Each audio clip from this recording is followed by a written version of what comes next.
नमस्ते, कैसे हैं आप सब लोग। ब्यूटीफुल मुस्की की ब्यूटीफुल सक्सेस स्टोरी। मुस्की की सक्सेस स्टोरी बहुत लंबी है, सीरियसली देखो कितनी लंबी है। यहाँ से लेके यहाँ तक है, उसके बाद भी नीचे पूरे एफर्मेशंस हैं। आपको यहाँ से दिख नहीं रहा होगा, बट जो एफर्मेशंस है ना वो मैं डाल दूंगी ताकि आप लोगों को हेल्प हो जाए। कम्युनिटी में डाल दूंगी सारे के सारे एफर्मेशंस। इन्होंने लिखा है, हेलो शांभवी दी, मेरा नाम मुस्की है। सबसे पहली बात तो आपका नाम बहुत ज़्यादा सुंदर है।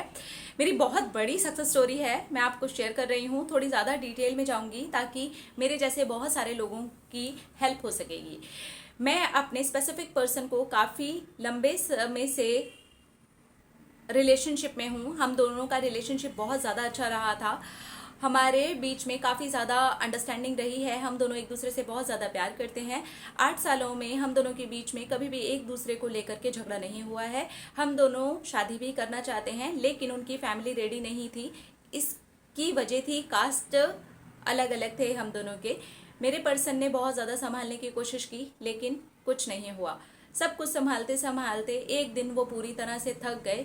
उनके घर की नेगेटिविटी के कारण हमारे रिलेशनशिप में बहुत ज़्यादा इश्यूज आ गए।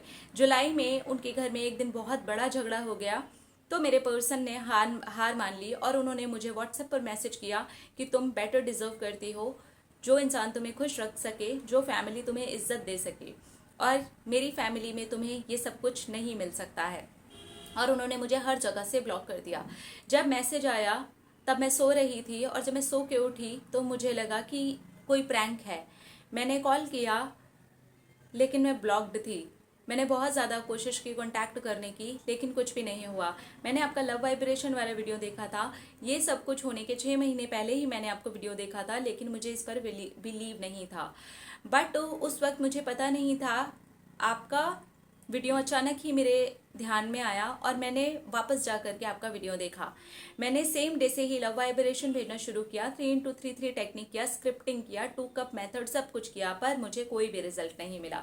मैं बहुत ज़्यादा डेस्परेट हो गई थी। ये सब कुछ करते करते 1.5 महीना बीत गया था, लेकिन कुछ नहीं हुआ। अगर कुछ हुआ था तो मेरा मेंटल स्टेट पूरी तरीके से ख़राब हो चुका था। मैं बहुत ज़्यादा शॉर्ट टेम्पर्ड हो गई थी। माइंड में मेरे उल्टे सीधे ख्याल ही आते रहते थे। पर अब ये लग रहा था कि इस मेंटल प्रेशर से मुझे किसी भी तरीके से बाहर निकलना है। मैं थक चुकी थी टेक्निक्स करते करते। इस बीच आपके चैनल पे एक सक्सेस स्टोरी आई थी, जिसमें एक लड़की थी, उनका बहुत ही टॉक्सिक रिलेशनशिप था। उनका पार्टनर 2 साल के बाद में आया, लेकिन तब वो किसी और बेहतर इंसान के साथ थी। हाँ, बेहतर इंसान के साथ में थी। इनकी स्टोरी से मैंने खुद की स्टोरी को कंपेयर किया और सोचने लगी कि मेरा भी रिलेशनशिप अब टॉक्सिक हो चुका है। बट ऐसा कुछ था नहीं। इस कारण मैं और ज़्यादा नेगेटिव हो गई थी टॉक्सिक सोच करके। दी वो कहते हैं ना, जब ऊपर वाला किसी को पेन में डालता है तो उस पेन से निकालने के लिए एक सहारा भी दे देता है, और वो सहारा, वो दोस्त, वो बन कर के आई मेरे स्कूल टाइम की एक क्लासमेट। हम दोनों ऑलमोस्ट 12 साल के बाद इंस्टा पर मिले, और वो अपने पर्सन को मैनिफेस्ट कर रही थी। मैं मैनिफेस्टेशन से रिलेटेड स्टोरी डालती थी, और उससे लगा कि मैं लॉ ऑफ अट्रैक्शन को जानती हूँ। फिर हम दोनों इसी चीज़ से रिलेटेड डिस्कशन करने लगे। उसने मुझे बहुत ज़्यादा संभाला, मेडिटेशन करने को भी बोला, और आपका 5 सेंसेस वाला मेडिटेशन मैं उस दिन से करने लगी, जिससे मेरा माइंड सच में बहुत रिलैक्स हो गया। फिर मैंने डिज़ायर को ही लेट गो कर दिया।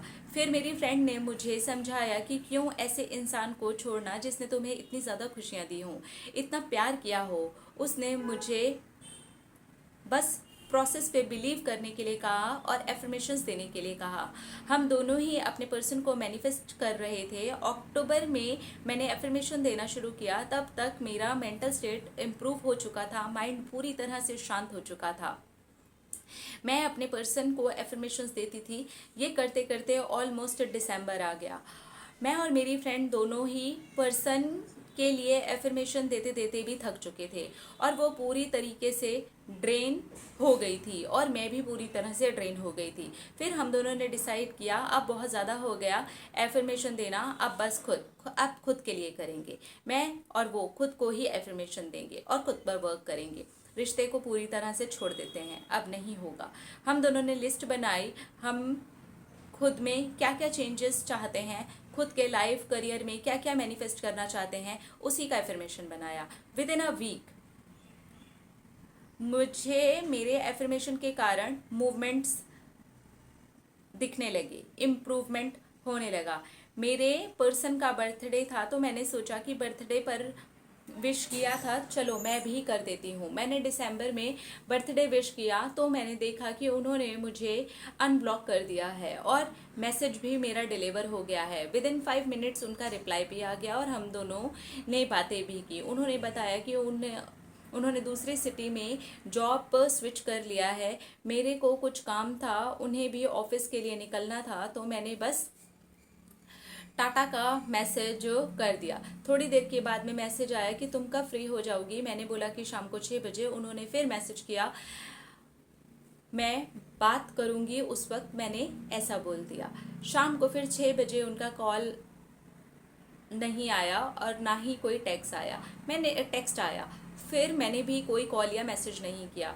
मैंने बस अपना सेल्फ लव रखा, उस चैप्टर को पूरी तरह से निकाल ही दिया। सेल्फ कॉन्सेप्ट वाला एफर्मेशन ही देती थी मैं अपने दिमाग पर ज़्यादा चीज़ों को हावी नहीं करती थी। मैंने ऑलमोस्ट दिसंबर के लास्ट वीक तक सेल्फ लव वाले एफर्मेशन की स्क्रिप्टिंग करनी भी शुरू कर दी थी। दिन में मैं 3 बार ये सब कुछ करती थी। जनवरी के फर्स्ट वीक में मेरे पापा को कुछ काम था तो पापा ने मुझे कहा कि मैं उनको टेक्स्ट कर दूं। घर पे पता ही नहीं था कि हम दोनों के बीच में ये सब कुछ हो गया है। और मैंने सोचा क्या ही है ये, मैं खुद के लिए थोड़े ही ना कुछ बोल रही हूँ, पापा को काम है तो चलो मैं टेक्स्ट कर देती हूँ। और काम पापा का जो था वो बहुत अर्जेंट था। मुझे रात को ऑलमोस्ट 11 बजे उनको टेक्स्ट करना पड़ा। टेक्स्ट सीन करके मेरे पर्सन इतने ज़्यादा एक्साइटेड हो गए कि उन्होंने अपने फ्रेंड और भाई को हेल्प करने के लिए बोल दिया। और रात को वो बिना पूरा काम जाने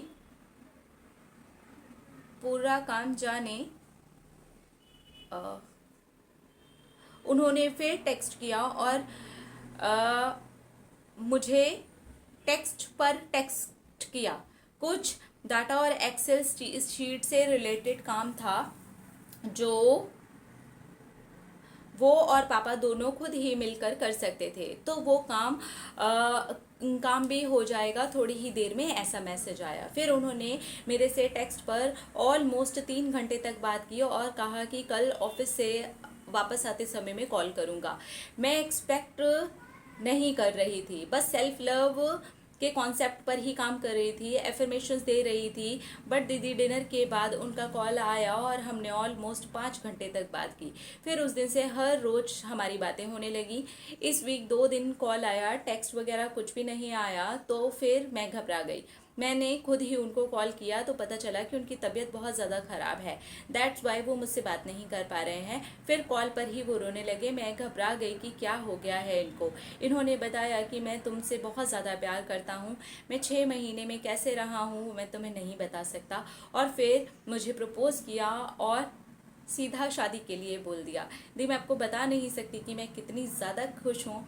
उन्होंने ये भी बताया कि अक्टूबर में जब उन्होंने जॉब स्विच किया था और मैंने एफर्मेशंस देना स्टार्ट किया था तो वहाँ HR मैनेजर के नेम और मेरा जो नेम था वो बिल्कुल सेम था। इस कारण मैं कभी भी उनके दिमाग से जा ही नहीं रही थी।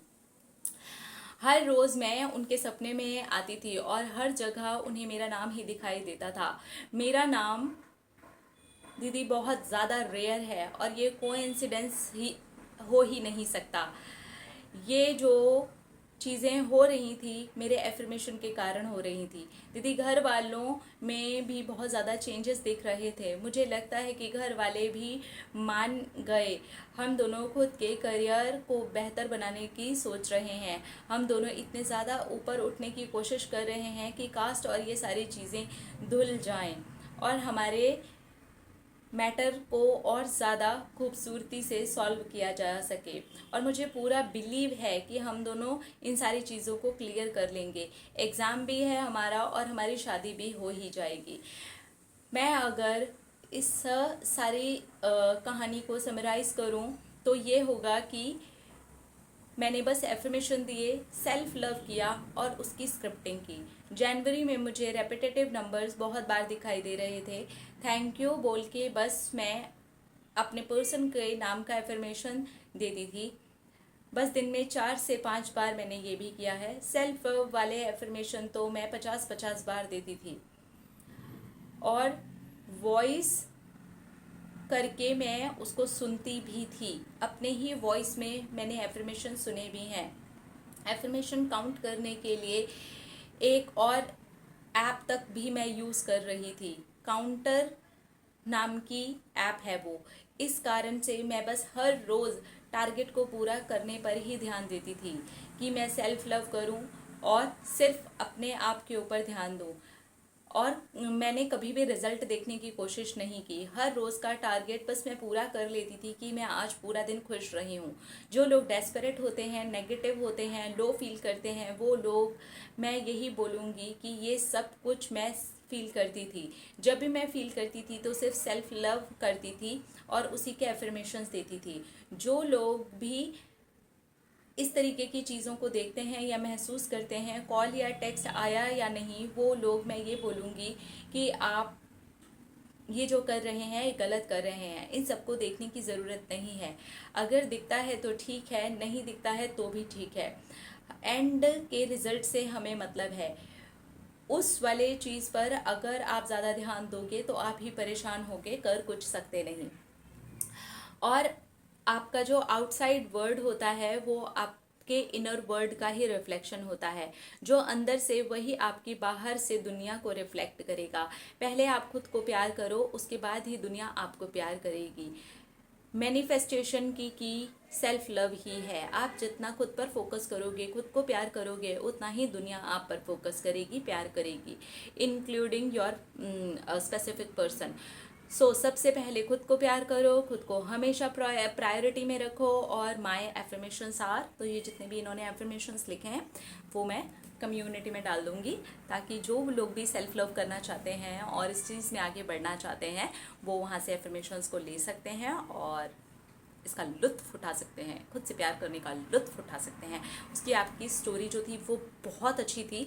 इससे बहुत सारी चीज़ें जो हैं वो क्लियर हुई हैं और बहुत सारे लोगों को ये चीज़ें क्लियर हुई होंगी, क्योंकि लोग जब भी किसी पर्सन को मैनिफेस्ट करते हैं तो वो खुद को भूल जाते हैं।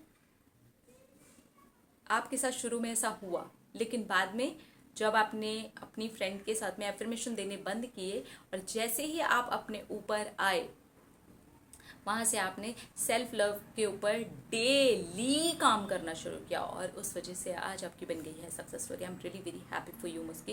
एंड सीरियसली आपका जो नाम है वो रेयर है। आपका नाम ही उनके मैनेजर का नाम था। सच में ये कोई कोइंसिडेंस नहीं हो सकता है। Law of attraction works like magic. अपना अपना रखिए ख्याल, अपने आप से कीजिए ढेर सारा प्यार, ताकि आप अट्रैक्ट करें ढेर सारा प्यार। I love you all, Tata.